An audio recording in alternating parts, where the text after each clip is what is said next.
اشرح لي صدري ويسر لي أمري واحلل عقدة من لساني يفقه قولي. اللهم أخرجنا من ظلمات الوهم وأكرمنا بنور الفهم. اللهم افتح علينا أبواب رحمتك وانشر علينا خزائن عيونك برحمتك يا أرحم الراحمين. إنا لله وإنا إليه راجعون.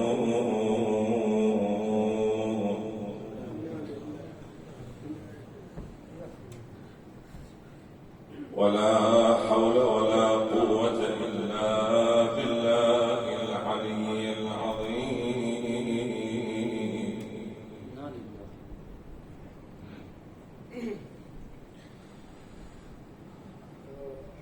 وأفوض أمري وحالي إلى الله إن الله بصير بالعباد. صلى الله وسلم عليك يا سيدي ويا مولاي يا رسول الله، وعلى أهل بيتك المعصومين المظلومين.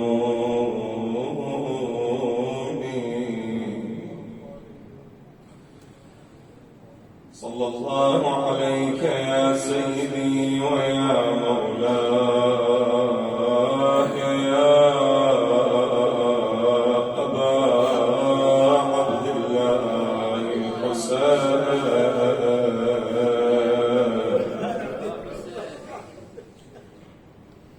صلى الله عليك يا مولاي يا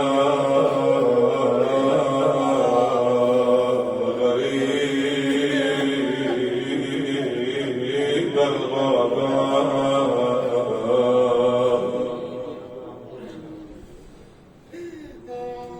يا مظلوم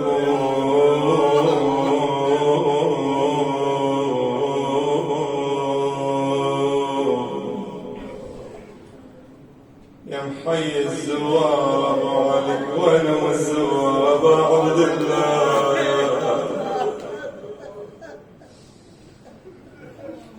الله يا ابو علي يا محي الزوار يا ليتنا ثم يا ليتنا كنا معكم، يا ليتنا ويا هالمشاية اللي وصلوا الآن لك يا أبا عبد الله، وصلوا إلى كربلاء. قد إلك زوار متعودين كل سنة أقدامهم متقرحة في المشي إليك يا أبا عبد الله. السنة انحرموا من مشارق الأرض ومن مغاربها. قلنا أيام عاشور ما يوصل 40 إلا والأمور قد انفرجت، وصلت حروح لك أبو علي. نظرة من عندك أبا عبد الله، اليوم تبالله من حروح.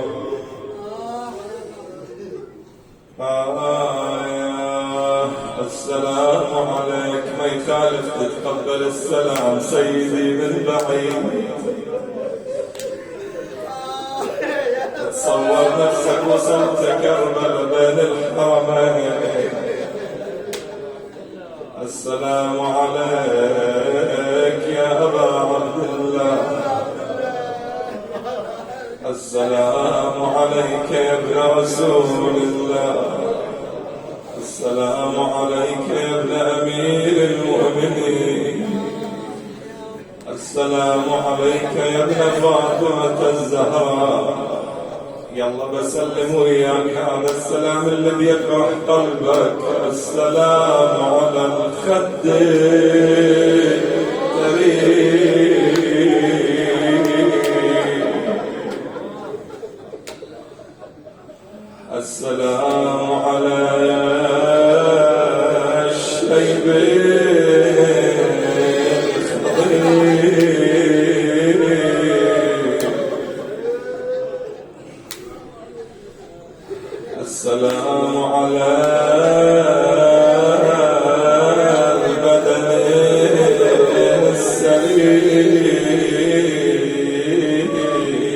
اليوم عاشور الثاني. السلام على الرأس المرفوع على القضيب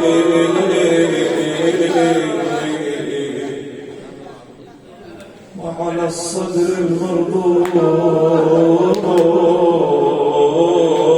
بسنابك الخيوط.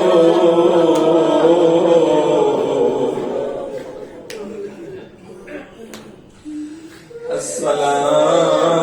بعدك واقف بين الحرمين، لا تفقد هالاحساس هذا اليوم. تواصل واصل ان شاء الله. اشهد انك تسمع الكلام وترد السلام. السلام على من وسوده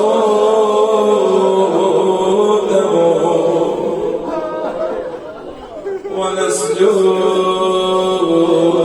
الرياح أكفانهم والقنا الخطين عشوه. وين مدفون الحسين يا مؤمن؟ وفي قلبنا الوالاه قبره.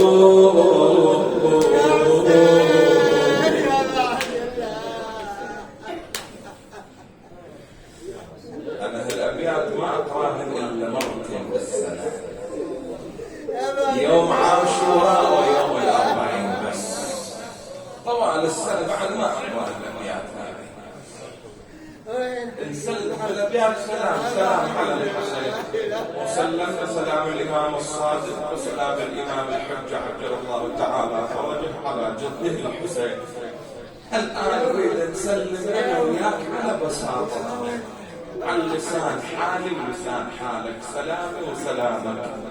وجه قلبك وانت الآن عند الحسين. قل له أبا عبد الله الجن والأنس يبكون لك لمصيبتك يا حسين. حتى الحجر بكيته وجرى دمعه بليا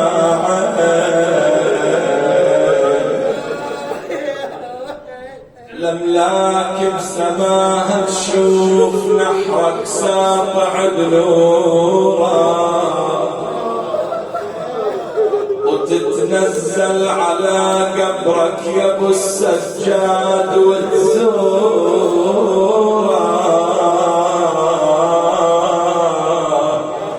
وعلى قبر البتولة تصيح يا ام حسين مأجور.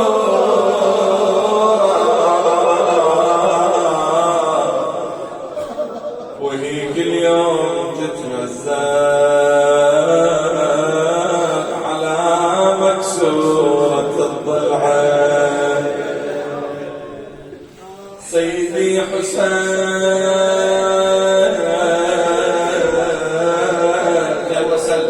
هذا السلام على لساني ولسانك. سلام الله على وقوفك على العباس وتشوفه على المسنات نايم طريح مقطعه شوفه تناديه انكسر ظهري بجنب النهر وتشوفه وترجع على الخيم وحدك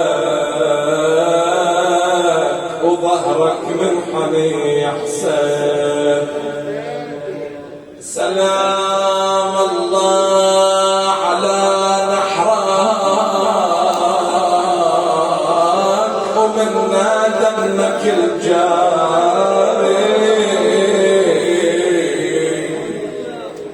وكل ما مر على جسمك من غبار الفلاذاري.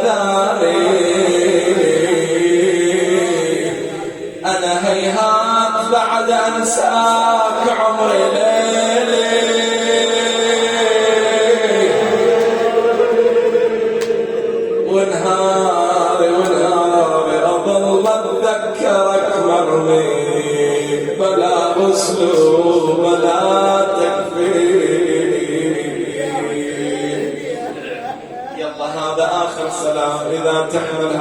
عندك يوم الأربعين، اليوم زينب توصل الكربلاء، اليوم عاشر الثاني، اليوم يتجدد المصاب.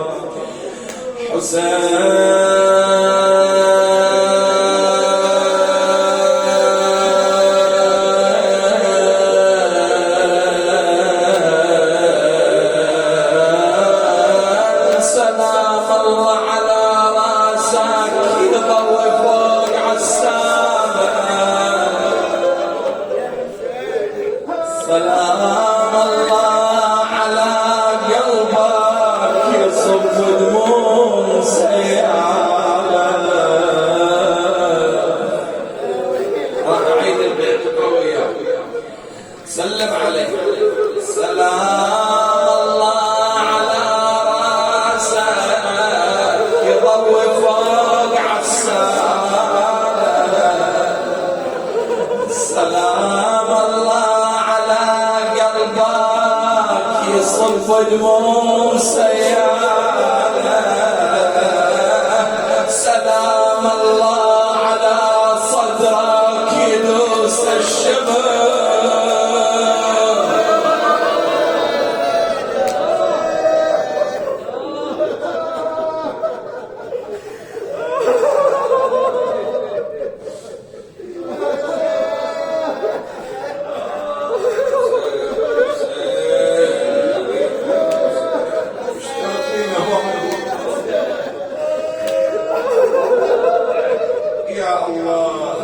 الدمعة والزفرة والأمة تحت قبة الحسين.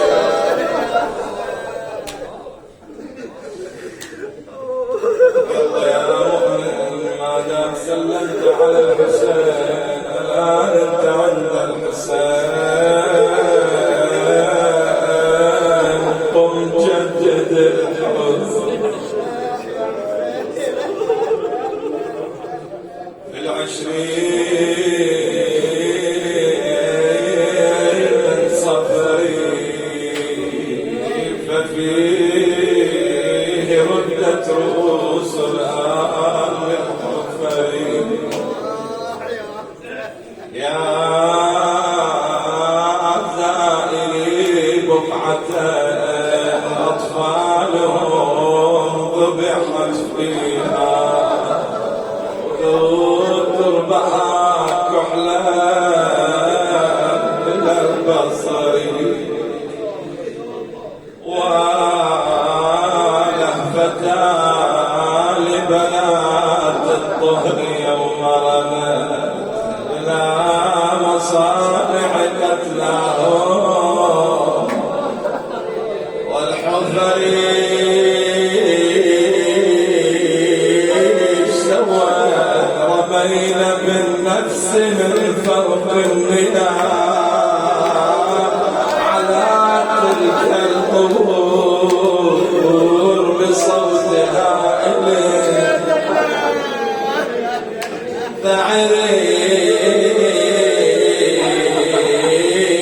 فتلك تدعو حسينا وهي لاطمة منها الخدود ودمع العين كالمطر. وتلك تصرخ وجدها وأبتها وتلك تصرخ ويتمايا في الصغر. فلو تروا أمك الفيوم منادية والهايا وتلثم تربط طفك العطر. يشرق لهم يا دافن الرايات عند الجثة تحتفظون. بالله لا تأثروا تربا على قمري. لا تدفن الراس لا تدفن الراس إلا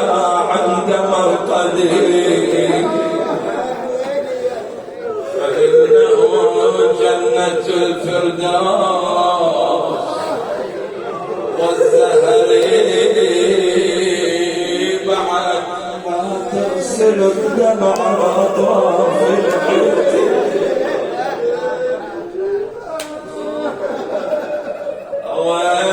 ويلي لا تغسل الدمع على أطراف لحيته خلوا عليها خضاب الشيء والكبر بعد اشتردين يا زينب قالت رشوا على قبره ماء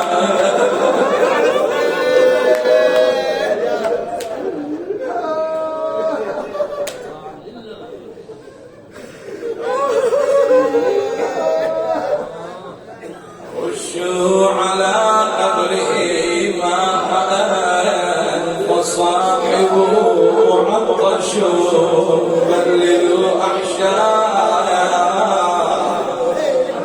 القدر لا تدفنوا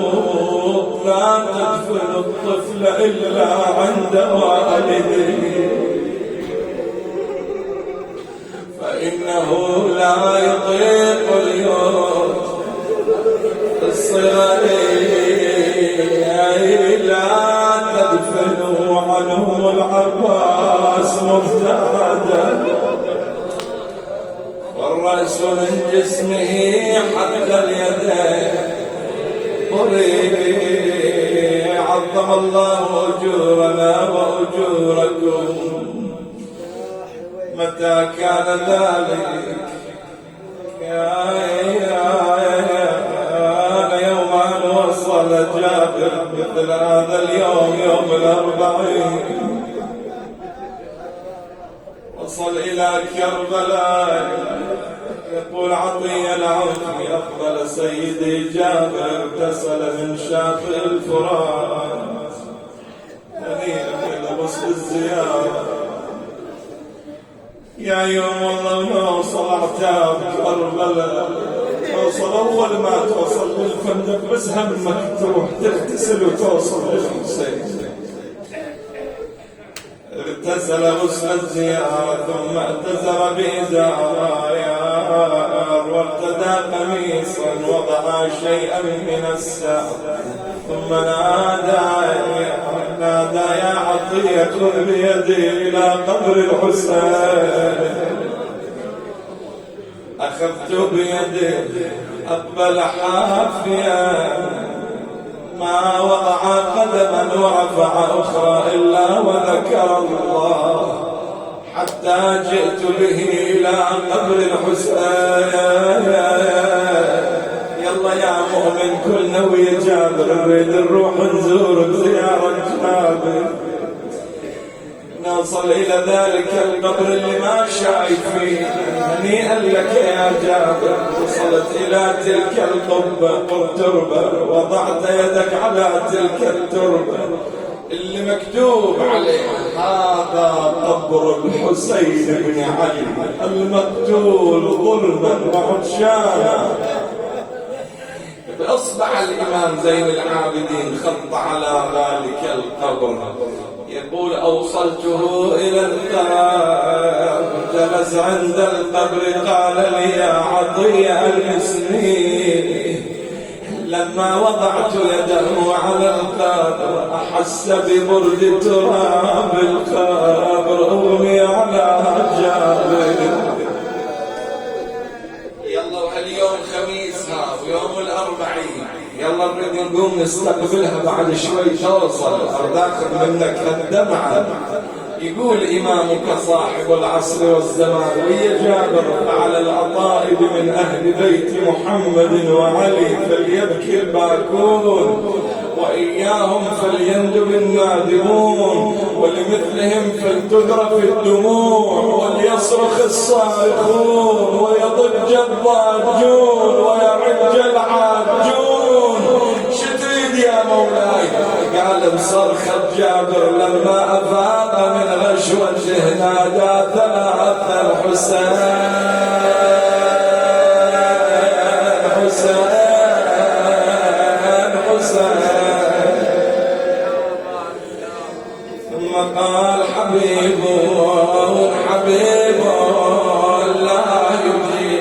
حبيب وأنى لك بالجواب وقد شحطت أفلاجك على أوداجك على أفلاجك وفرقا بين رأسك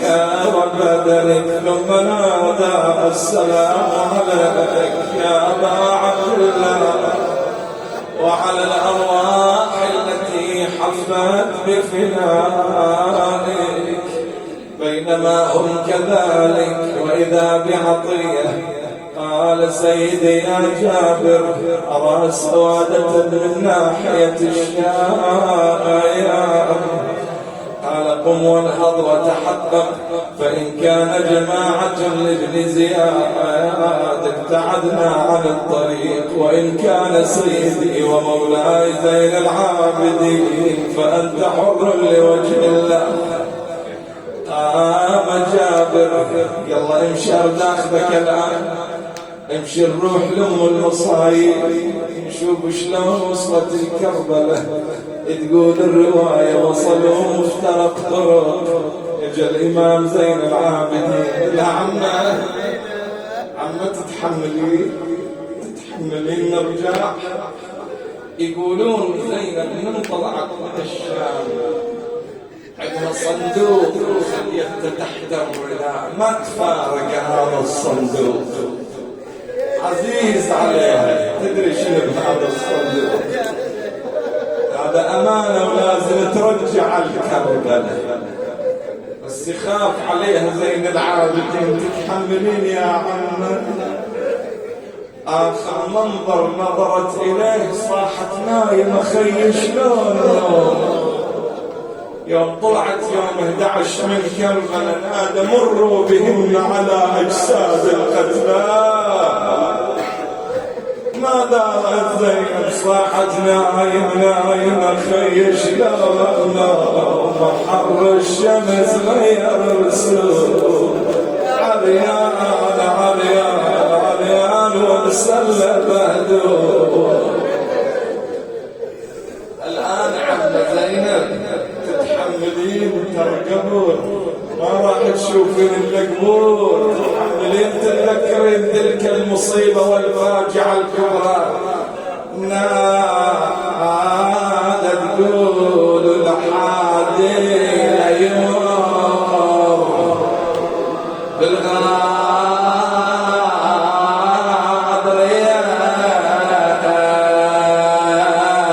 نسلم على الوالي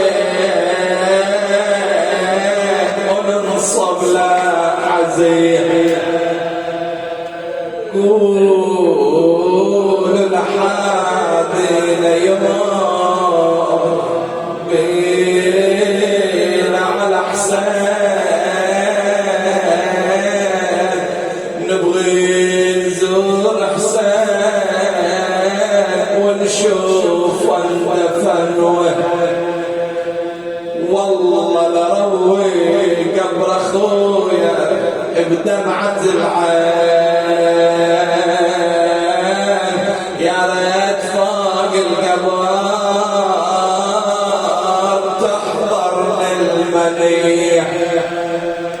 يلا وياي نادى العليل ومدمعه بالخد مدروح اعمل معانا اليوم يا نعمان معروف والروب عماتي وخواتي برب لطفوف قال لا فالعصيلك أمر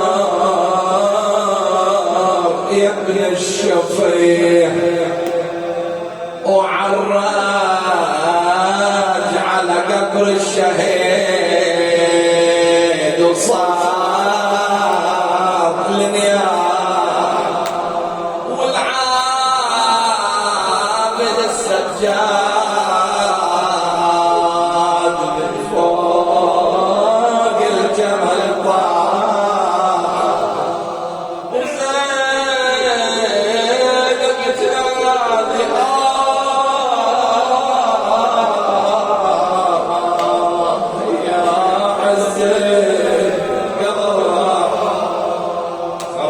على قراء ويتامى سوية ظلت تنادي يا يتامى ويا نساري شيلوا تراب القبر بدخل بنظر حسين بنظر الشفة الله وقع من غير تشبيه واسكن مع اولادي الدنيا الدنيا بعد ومات على اخوها ابو فاضل تنادي تقعد يمن قطعه وعلى جود ايادي ما بني اخويا الشام ترضى نشوف وادي يا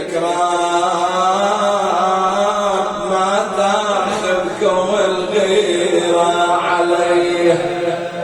ألم مناد وزينب اي زينب ريد لها مصيبه إن قاعدة ويا زينب على قبر الحسين إن قاعدة ويا أم المصايب على قبر أبو فاضل بس وين العلي وين اللي دور أحد يشكيله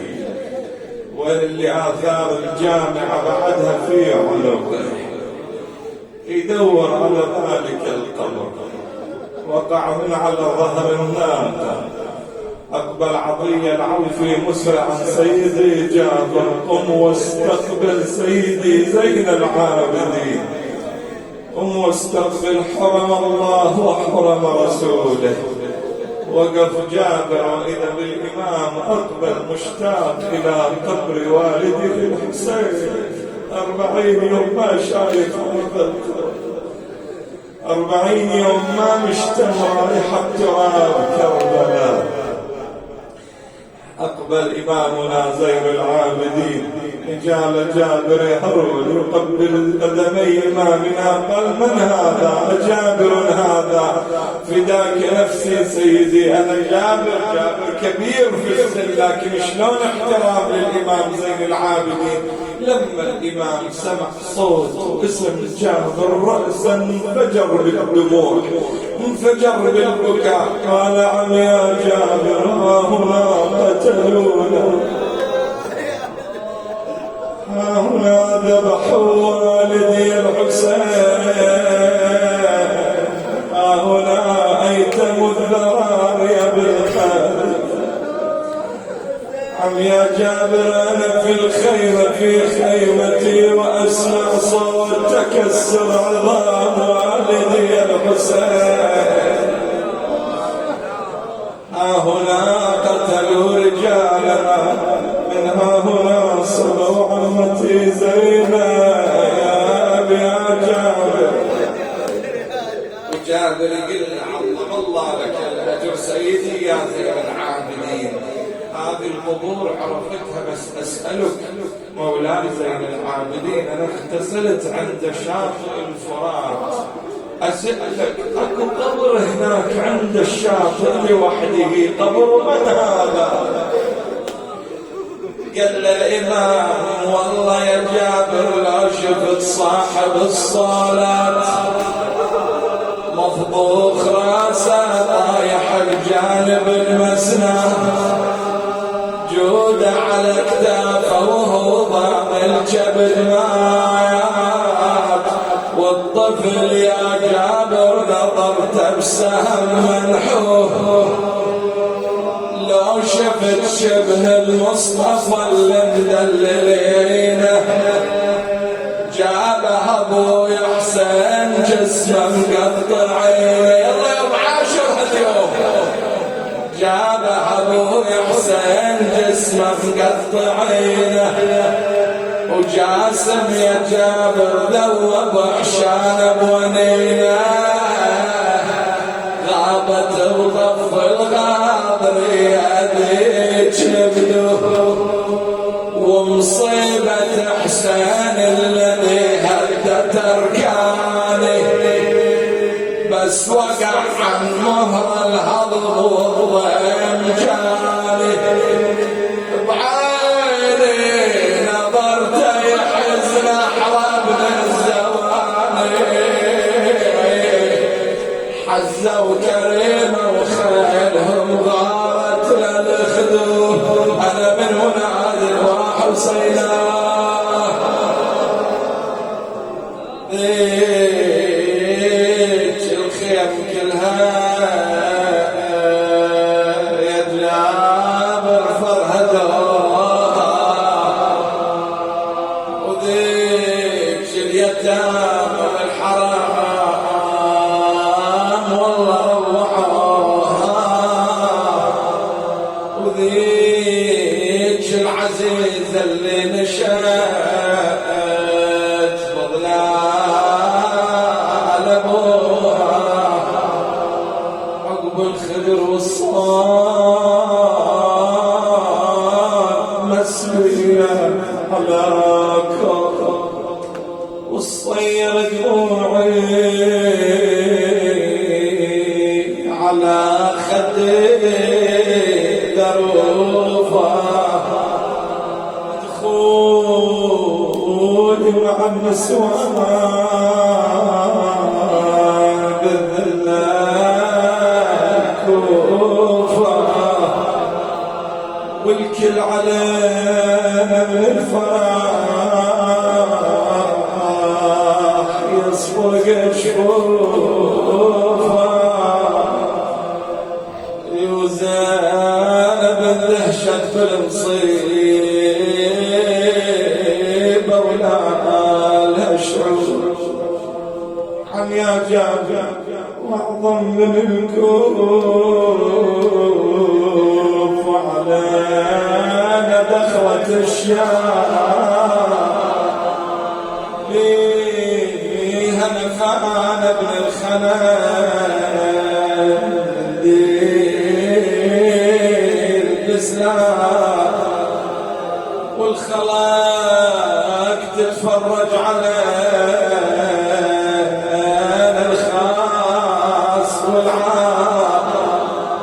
كلنا على هزان وراس حسين مشهور هلا من مناد وحسينا وسيدا يلا بعد عندنا مصيبة أنا ما أريد أطول عليك بس بيتين والله يعودنا وياكم وهالجمعة إن شاء الله تحت قبة الحسين واللي متعود على زيارة الحسين الله يبرد قلبه في القريب العاجل لعنك أيام يا عند جوار والمصائب زينة كانت القرار هالسنة أخذ 40 ودها شلون مثل هالأيام أنا بحرم السيدة زينب بالصحن أقرأ 5 أيام كنت أقرأ وعندي موعد وياها هالسنة لكن شلون أم المصاريف زينب اليوم توصل الكربلاء بعد 40 يوم وفاة من بعيد وهي على ظهر الناقة ظلت تلوح لها نخيل كربلاء وصلت النهار بعد وصلوا الضحى مثل هالوقت قبل صلاة الظهر من بعيد لاحت لها وهي عيونها ما باقي فيها شيء ما تقدر تبصر بيهم من البكاء وقلت لك المصيبة كلها عندها الصندوق هذا وياها على ظهر الجبل فيه رأس المولى أبي عبد الله الحسين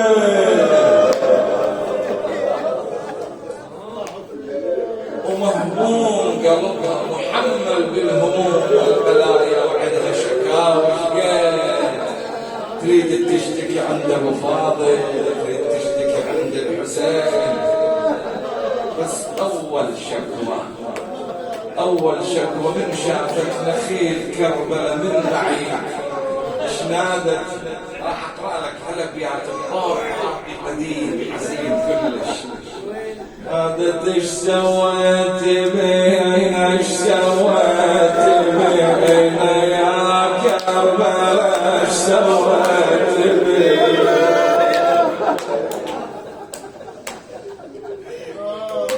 اي والله ايش سويت بينا يا كربلاء، ايش سويت بينا يا والله، وش جمع زلزل بجنافني،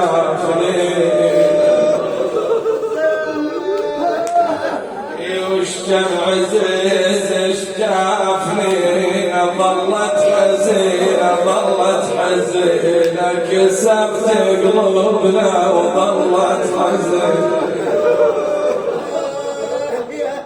الإمام زين العابدين كأنه يلتفت لها عم كافي، عم لا تهيجين النساء في البكاء، عم هسه راح يشوفون قبور أوليائهم، قبور آبائهم وإخوانهم، إذا أنت صرخت مني يا حق عم راح تهيجينهم بعد النسوان، فقلبي ما يتحمل. قالت له يا عم الدللان الدللان، أنا أبكي واريد الدللان، أنا أبكي واريد الدللان الدللان، عما عميت عيوني أنا من البكي، عميت عيوني والله لساني لساني يا عم ناموا على الأبواب لساني، يا عم تعذروني تعذروني يا عم، وانا أهل المحنة تعذروني، ضيعوني شبيدي على أهلي ضيعوني، وبديرة الغربة رموني. يا عم لا تلومني لا تلومني، أنا أتذكر ونات الحسين شلون ما أظن، يا ونات يا زينب، قالت يا ناس يا ناس يا ناس، ثلث ونات ون حسين يا ناس، ون على الولد ون على عباس، يا ناس يا ناس، ثلث ونات ون حسين يا ناس، ون على الولد ون على عباس، وبعد ونه يشيل منها الراس، ون على زينب على زينب، ضاعت بين الارجاس يا ابو. يلا يا حبيبي وصلت الكربلاء الزين، رمت بنفسها على قبر اخيها الحسين، قالت له حسبالي تقعدون حسبالي تقعدون، انا رديت لكم حسبالي تقعدون. ادري وجع قلبك هالبيت،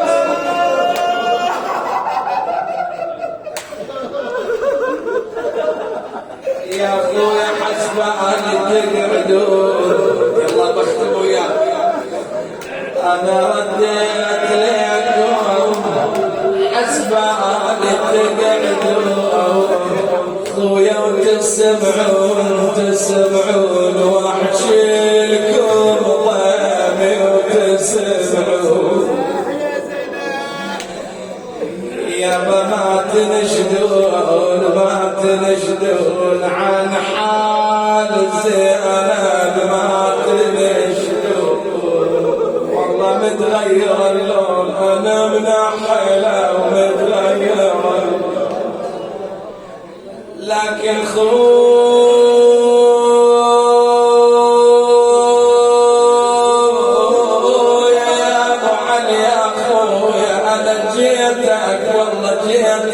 جيتك وجبت الراس وياي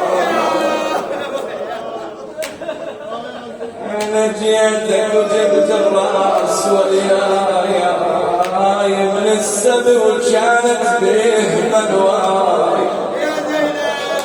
وهسه يا اخويا صار منواي اشكي لك احوالي بممشاي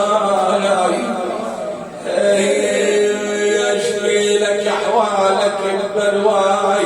ما جاي ما عودتني من قبل ياي هنا يقول الإمام زين العابدين شفت عمتي زينب قامت وقفت على طولها أسألك الدعاء هذا البيت الله يعودنا وياكم وقفت على طولها ظلت تسكن يمينها على شمالها تلتفت يمين وشمال اجيت لها والإمام زين العابدين اخذ بيدها قالها عمه زينب ادري على من تدورين ادري وين تريدين تروحين يا عمه شوفي هذاك وهو هناك يا النار فانت هناك صاحت خوان اشلح للخيط لاعد خوان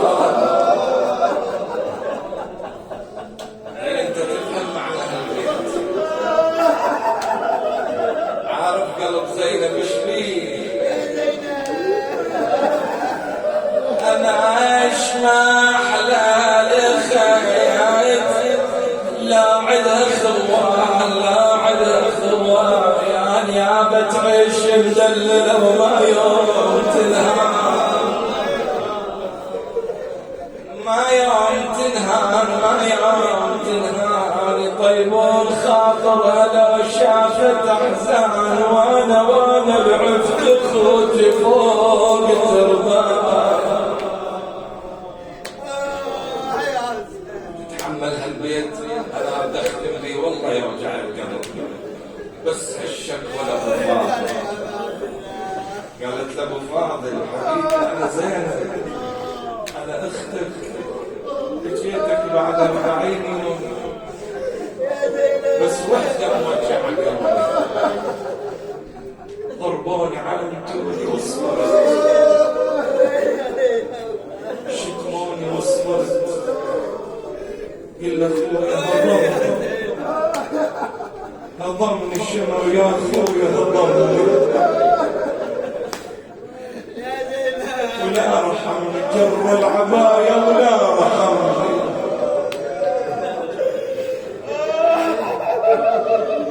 هضمني الشمر يا اخويا هضمني جر العباية ولا رحمني ضربني على التوني وشتمني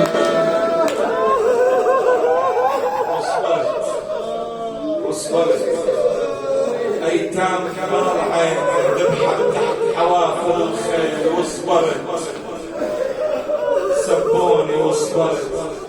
بس وحده ما اقدر تصبر عليها يا ابو فاضل وقدرت عليك شنو هي يا زينب حمك الله يا ابو احمد العالي ابيات عتيقه عمرها اكثر من 150 سنه شو تقول له؟ قل له ماسي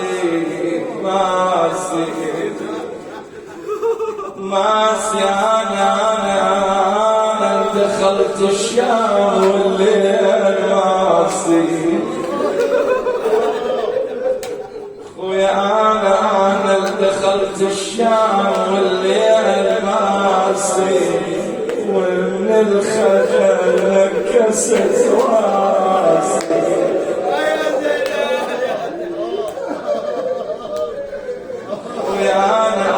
دخلت الشام والليل ماسي ومن الخجل نكست راسي ناديت وين وينك يا خويا يا عباس يشتموني ومكشوف راسي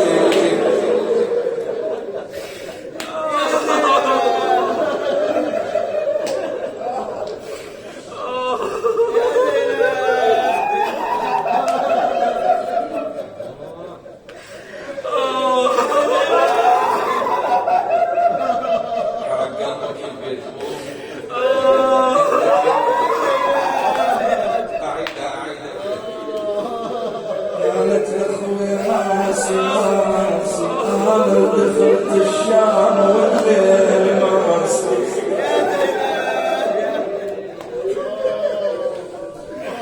أنا دخلت الشام والليل ماسي ومن الخجل نكسس راسي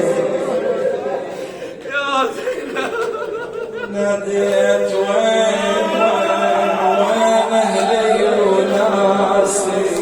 وينك يا خويا يا عباسي يشتموني ومكشوف راسي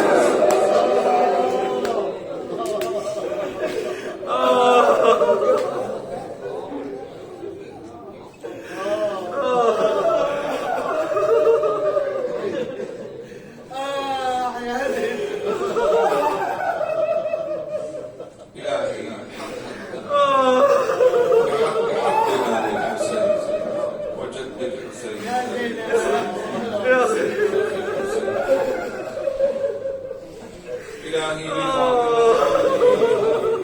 وبعلها وبنيها والسر المستودع فيها اغفر لنا ذنوبنا كفر عنا سيئاتنا واستر علينا عيوبنا عجل فرج إمام زماننا ببركة دعائي لنقضي حوائجنا وعاف مرضانا تقبل منا هذا القليل من أعمالنا احفظ جماعة الحاضرين المؤسسين الباذلين العاملين الساعين فردا في أنفسهم ومن يلوذ بهم تقبل أعمالنا وأعمالهم ارحم موتانا وموتاهم ابعث ثواب مجلسنا هذا إلى أرواح محمد وآل محمد